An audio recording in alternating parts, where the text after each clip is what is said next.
It started on one of those warm, golden afternoons that make suburbia feel safe. Lawns freshly mowed, kids laughing somewhere down the block, and my old golden retriever, Max, snoozing peacefully on the patio. Life in Brookstone Meadows had always been predictable in the best way. Quiet, comfortable, normal. Until Eliza moved in next door. She arrived with sharp heels, sharper opinions, and an HOA handbook she treated like scripture. Within her second week, she'd already decided that the neighborhood wasn't up to her standards. The fence colors clashed, the mailboxes weren't uniform enough, and apparently, my dog's occasional bark was an ongoing auditory disturbance. At first, it was almost amusing.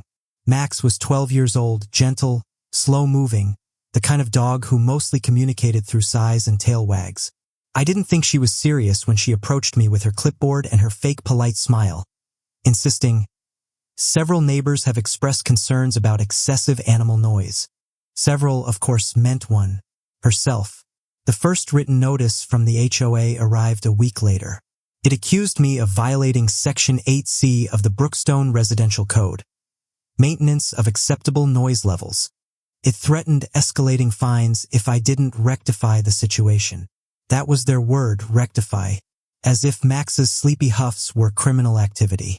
The fine was $50. I ignored it. Then came another letter, $100, then $200, each printed in the same bold font, and signed but clearly her doing. The HOA rarely acted without consensus, but Eliza had somehow wormed her way onto the enforcement committee, handing down faux authority like it was divine judgment. Neighbors who knew the truth kept their distance. Some were sympathetic, but no one wanted to draw her fire. She was relentless, the kind of person who found comfort in control. And for her, that meant policing others. One morning, I caught her standing on her porch with her phone out, timing how long Max barked after the mail carrier left. He barked 3 times, 3 soft, aged barks that barely echoed past the fence. She nodded to herself, scribbling notes as if compiling evidence for a lawsuit. That's when it stopped being funny. The letters turned into tickets. Then, laminated violation summaries appeared pinned to my door. By mid-month, she'd tallied over 12 incidents, charging me over $1,000 in fines. The HOA board didn't intervene. They either feared her or simply didn't care. Eliza's power came not from rules, but from intimidation. Every neighbor she'd targeted before me had folded quickly, paying her absurd fees, repainting their shutters, replacing mailboxes, anything for peace. But not this time. Max was my family. He'd seen more of my life than most humans had. He'd been there when I bought this house, when I met my wife, when I held my first child. He'd kept me warm on nights when everything went wrong. He was kindness in fur. And I wasn't about to let someone turn him into a weapon for their ego. So I started documenting everything. Every letter, every timestamp, every recording of Max's barks, measured and logged with decibel readings from my phone app. I even saved the video from my doorbell camera showing Eliza deliberately provoking him, whistling through the fence and clapping to make him bark before pretending to take notes. I wasn't planning revenge. I was building evidence. By the time the HOA formally threatened to take legal action for repeated noncompliance, I was ready. I filed my own countersuit, small claims court, 1 count of harassment, 1 of bad faith enforcement of HOA policy. They thought it would be an easy win. A loud dog, an annoyed neighbor, an indifferent judge. What they didn't realize was that the judge they'd be facing wasn't just experienced in law. He was a dog owner. And by the end of it, Eliza's war on barking would become the loudest humiliation our neighborhood had ever seen. Once I'd filed the counterclaim, the tone of everything changed. The HOA that once flooded my mailbox with threats suddenly went quiet. Weeks passed with no new letters, no laminated notices pinned to my door. But silence in Brookstone Meadows was never peace, it was strategy. Behind that quiet, Eliza was working overtime. I'd hear her every morning, heels clicking down the sidewalks as she collected data. She carried that same clipboard everywhere, stopping near my property with a tape recorder and stopwatch.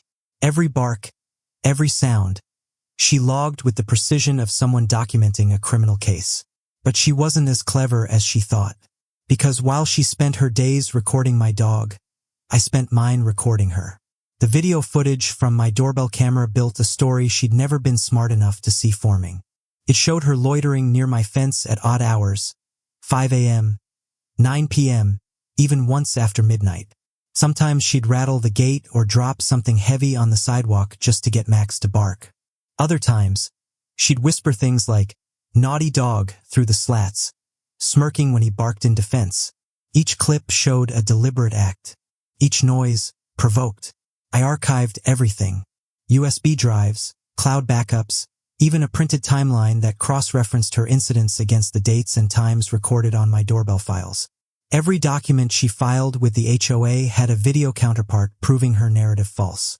When I presented the data to my attorney, he laughed under his breath. "You don't need a lawyer for this," he said. "You need popcorn." He helped me file an updated motion, claiming targeted harassment and misuse of HOA power. The court accepted the evidence, scheduling a hearing within 3 weeks. The day the notice arrived, neighbors started whispering again. Eliza tried to downplay it at first, telling anyone who'd listen that she was defending community standards. But every time she said it, someone else would look down, pretending not to meet her eyes. She'd lost the audience she loved most, her supporters. There was one neighbor in particular, an older man named Ed, who used to be one of her staunch allies. Eliza had once helped him pressure someone into removing a basketball hoop from their backyard. But after seeing her shouting at me over Max's occasional bark, Ed quietly withdrew from her corner. A few days before the hearing, he slipped a small envelope under my door.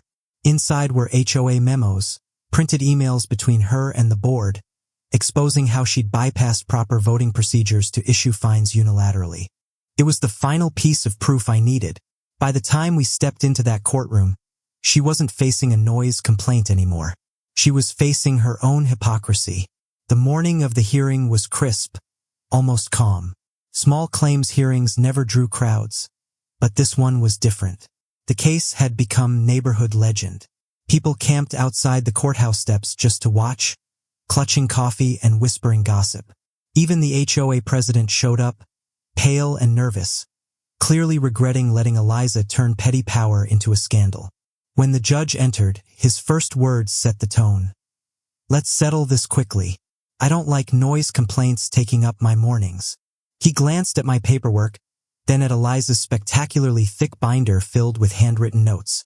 She spoke first, reading out her grievances as though she was leading a trial at the Supreme Court. Her voice held fake authority but trembled at the edges. She talked about chronic barking, emotional distress, violation of HOA harmony. For 15 full minutes, she painted herself the victim of a disruptive resident and his aggressive dog. Then it was my turn. I handed the judge the USB drive. The courtroom fell silent as the first clip played. Grainy footage of Eliza standing by my fence, rattling a metal object. 2 seconds later, Max barked once. She smirked, wrote something down, and walked away. The next clip showed her clapping her hands near my mailbox to trigger another bark. Then whispering insults. Then provoking the dog multiple times in a single night. The judge, a composed man in his 60s, paused the video, leaning back in disbelief. "So," he said calmly, "she created the noise she complains about?" Eliza froze. Her cheeks flushed crimson as murmurs rippled through the courtroom. The judge motioned for the clerk to continue. Another video played, her 5 a.m. visit, this time caught more clearly. She looked straight into the camera before making a sudden whistle sound. That was the turning point. When the footage ended, I handed over the emails Ed had given me, showing her administrative overreach, her self-issued fines, her refusal to follow HOA procedure, her private messages bragging about finally teaching that dog family a lesson. The judge read them slowly, then sighed. "I've heard of overstepping HOAs, but this is ridiculous." He didn't issue a verdict right away. He scheduled one more review for the following week, giving both parties time for closing statements. But I already knew where it was heading. The courtroom air had shifted. Eliza no longer looked confident. The judge's tone carried a faint hint of disappointment. one that would soon turn to something sharper. The last thing I saw before leaving the courthouse that day was her sitting slumped over, staring at her binder like it had betrayed her. Next week would be the final hearing, the day the judge would bark back. The courthouse felt different that morning. Quieter. Heavier. By then, the whole neighborhood knew the story. The HOA's noise complaint had turned into a public spectacle, and Eliza's once perfect reputation cracked with each new rumor. I arrived early. The usual cold tile hallway buzzed with whispers from neighbors and a couple of reporters who had caught wind of the case. Eliza entered moments later, clutching her binder tighter than ever, face pale but still carrying that strained smile she wore when she thought charm could hide guilt. When the judge took his seat, his eyes carried the weariness of a man who'd seen too many petty disputes. But this one had already gone beyond petty. He looked between us, then spoke in a tone balanced perfectly between stern and amused. Let's settle this barking issue once and for all. The first round was quick. My attorney presented an updated timeline, complete with the new discovery that she had edited her recordings. The decibel readings she'd cited didn't even match the times her proof was recorded. The data was inconsistent and, worse, incomplete. When my attorney explained that the recordings were selectively cropped to exclude the sounds of her approaching, the judge frowned. So the only noise consistent through every sample is her shoes? A ripple of laughter broke from the back row. It was small, stifled, but it pierced the tension like a pin. The judge didn't reprimand anyone. He just leaned back and waited for Eliza's defense.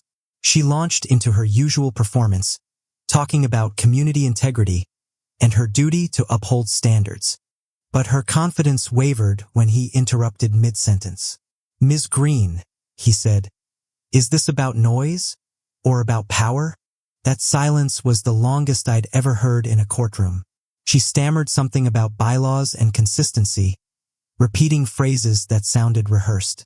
But her words were unraveling. Each one felt thinner than the last. The more she tried to sound righteous, the more hollow she became. Then came the moment that everyone would remember. The judge leaned forward slightly, clasped his hands and said, "You know, I've been a judge for 25 years.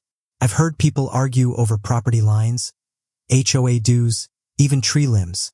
But I've never had someone waste court time because a dog barked at mailmen." He paused, deadpan. "That's what dogs do. It's practically their job." The courtroom broke into soft laughter again, but this time he let it linger. Eliza's face turned scarlet. He continued, voice steady but cutting now. "Based on the evidence and testimony, I see deliberate provocation, false reporting, and misuse of HOA authority. Your actions not only wasted this court's time, but violated the principles your HOA was meant to uphold." He turned toward me briefly. "As for the defendant, there's no proof of negligence or disruption under the community's regulations. This case doesn't meet the threshold for noise violation."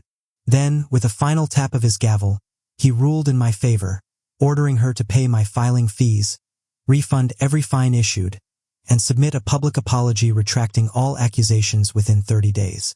The sound of that gavel hit her harder than any bark ever could. When court adjourned, people didn't rush out. They stayed in their seats, whispering, buzzing, trying not to stare too openly as Eliza sat frozen, blinking fast, silent for once. Outside, the winter air felt sharp, fresh, final. Neighbors who had been too afraid to cross her path were suddenly relaxed, even cheerful. One gave me a quiet nod. Another mouthed the words, "Thank you." That night, the HOA message board exploded. Words like "finally" and "justice" filled the feed.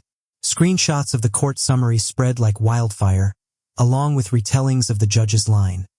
How he compared her to an overzealous hall monitor who picked the wrong fight. The fallout came quickly.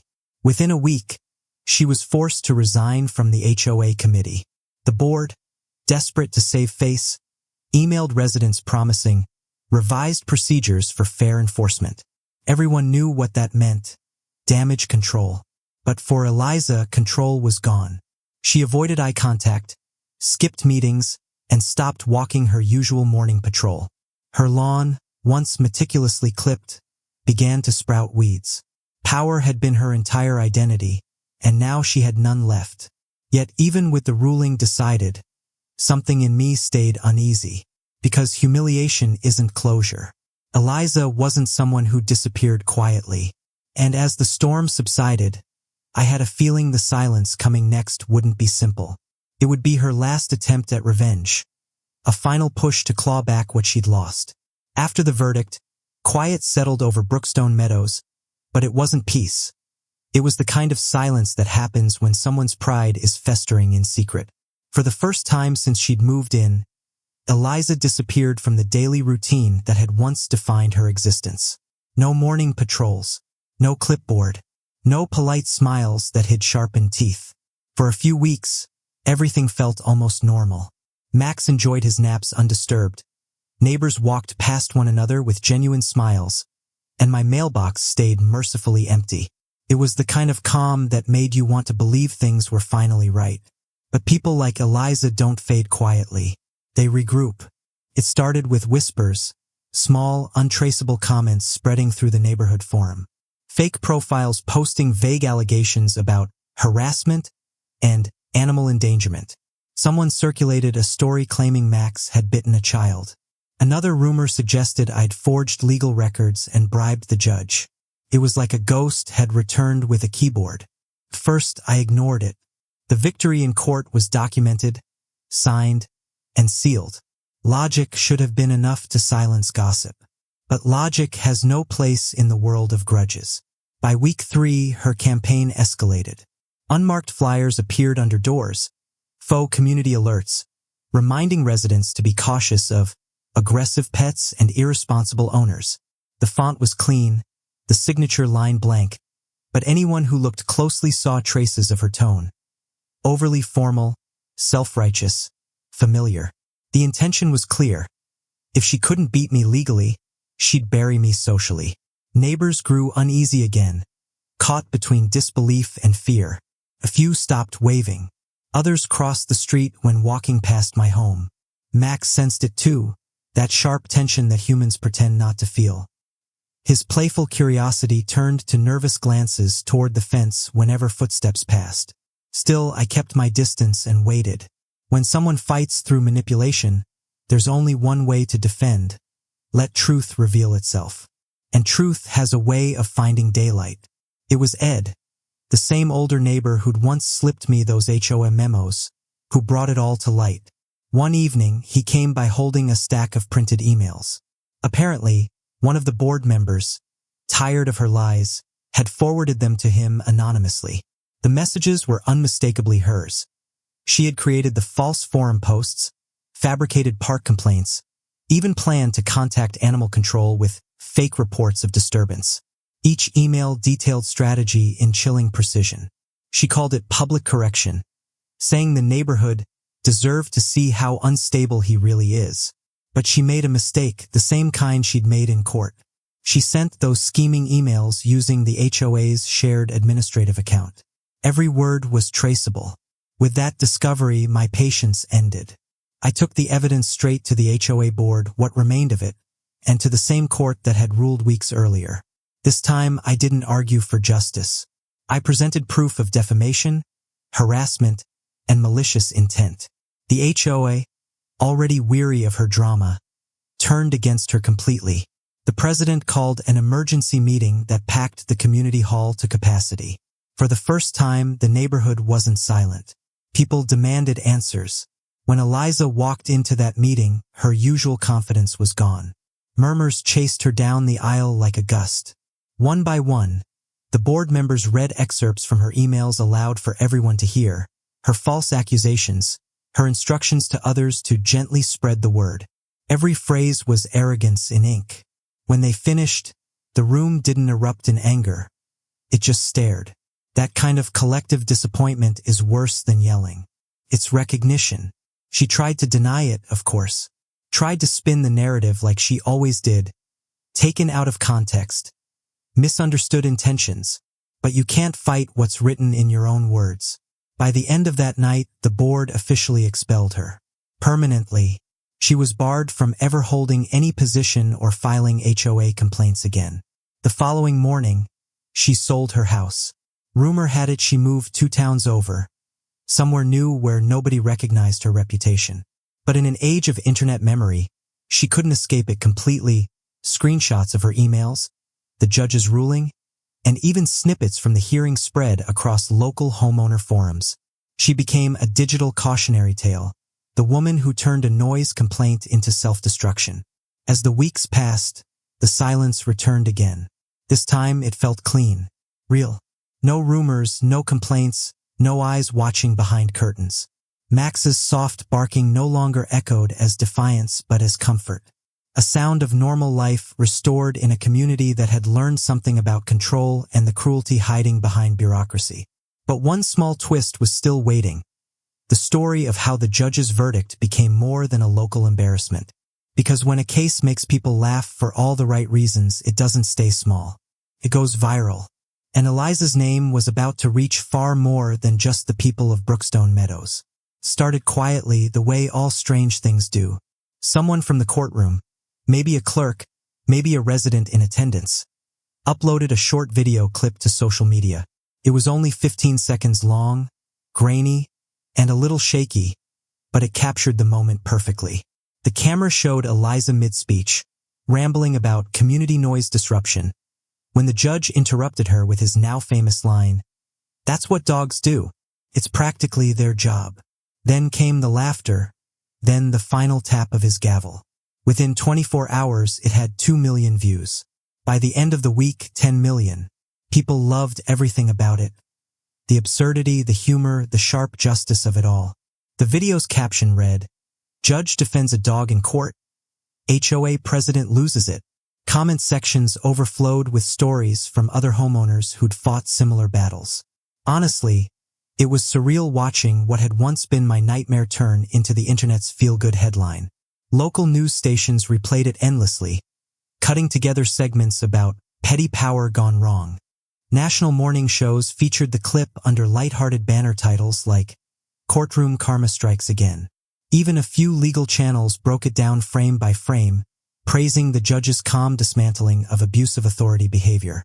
By the end of the week, Brookstone Meadows had become an accidental symbol of hope, a representation of what happens when someone finally stands up to those who weaponize rules for control. My inbox flooded again, but this time with kindness. Lawyers, journalists, pet advocacy groups, even dog shelters, sent messages of support. A few sent pictures of their own barking dogs with captions like, "This one barks in solidarity with Max." Max, of course, had no idea he was famous. He just kept doing what he'd always done. Sleep near the window, wag his tail at passing kids, and bark proudly whenever the mail arrived. The HOA board restructured completely after that. The new leadership officially repealed all noise violation fines relating to pets and added a reasonable complaint clause that required documented proof and multiple witnesses before action could be taken against any homeowner. They called it the Max Amendment. It was poetic. Eliza became something of a legend, but not in the way she wanted. The clip of her fuming in silence after the judge's ruling became a viral meme template for hypocrisy. People captioned it with phrases like, "When you lose the argument you started," or "When karma remembers your address." Her name became shorthand in HOA discussions online. "Don't go full Eliza," they joke. Eventually, she moved away for good. No one really knew where, and no one cared to find out. Months passed, and life returned to normal. The lawns were still green, the neighborhood still neat, but it all felt lighter now. People smiled more, waved longer. The HOA once feared, now functioned like it should, quietly, supportively, almost invisible. I'd walk Max through the neighborhood every evening, the same route we'd always taken, and every so often, a neighbor would grin and say, "He's the famous one, huh?" He'd wag his tail like he knew exactly what they meant. Looking back, I realized something bigger than just my own victory had happened. The story reminded people that civility could fight back, that kindness and reason could still win against pettiness and pride. The world had laughed, not to mock, but to breathe, to remember that decency, when defended firmly, still gets the last word. A few months later, I received a small envelope in the mail addressed to me from an unknown sender. Inside was a letter from the judge himself, written neatly on courthouse stationery. It was short but meaningful. It said, "Order restored. Case closed. Give that dog a treat for me." And I did. I walked out onto the porch with Max at my side, handed him his favorite biscuit, and watched the sunset slip across the roofs of Brookstone Meadows. The same neighborhood that once echoed with complaints now filled with laughter, conversation, and the occasional cheerful bark. The kind of sound that needs no permission. The kind the world finally agreed was never noise at all. Just life unbothered and free.